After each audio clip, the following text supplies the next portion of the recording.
एक गांव में सुबह सुबह सूरज निकला और एक घुड़सवार आकर रुका।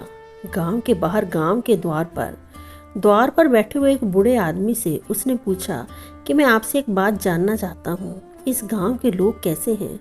मैंने अपना पुराना गांव छोड़ दिया और नए गांव की तलाश में हूँ जहाँ निवास कर सकूँ। मैं जानना चाहता हूँ इस गांव के लोग कैसे हैं, ये गांव कैसा है। अगर अच्छा हो तो मैं यहाँ बस जाऊँ। उस बूढ़े ने उस घुड़सवार को नीचे से ऊपर तक गौर से देखा और फिर कहा कि इस प्रश्न का उत्तर मैं तभी दे सकता हूँ जब मेरे एक प्रश्न का उत्तर आप पहले दे दें। मैं जानना चाहता हूँ कि उस गांव के लोग कैसे थे जिसे आपने छोड़ दिया है। ये बात सुनते ही उस आदमी की आंखें क्रोध के अंगारों से भर गई और उसने कहा, उस दुष्ट गांव का स्मरण भी ना दिलाना। उस गांव से बदतर लोग जीवन में कभी नहीं जमीन पर देखे गए।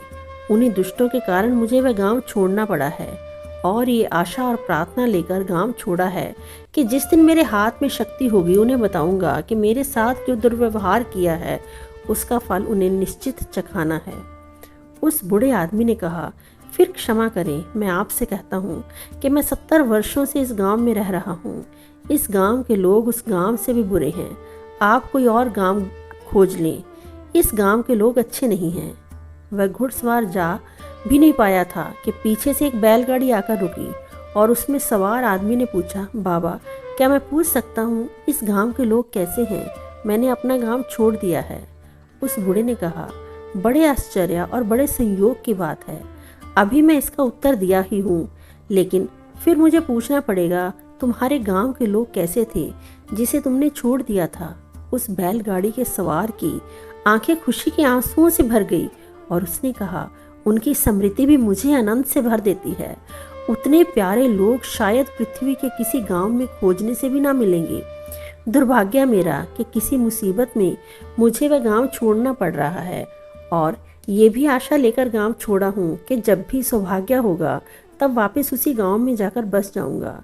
कैसे हैं इस गांव के लोग? उस बूढ़े ने कहा, बैलगाड़ी गांव के अंदर मोड़ ले। मैं तुम्हारा स्वागत करता हूँ और विश्वास दिलाता हूँ मैं 70 वर्षों से इस गांव में हूँ। इस गांव के प्यारे और अच्छे लोग पृथ्वी पर कहीं भी नहीं खोजे जा सकते। हर गांव के लोग वैसे ही होते हैं जैसे आप होते हैं।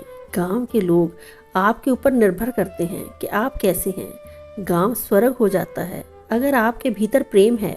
गांव नरक हो जाता है अगर आपके भीतर घृणा है।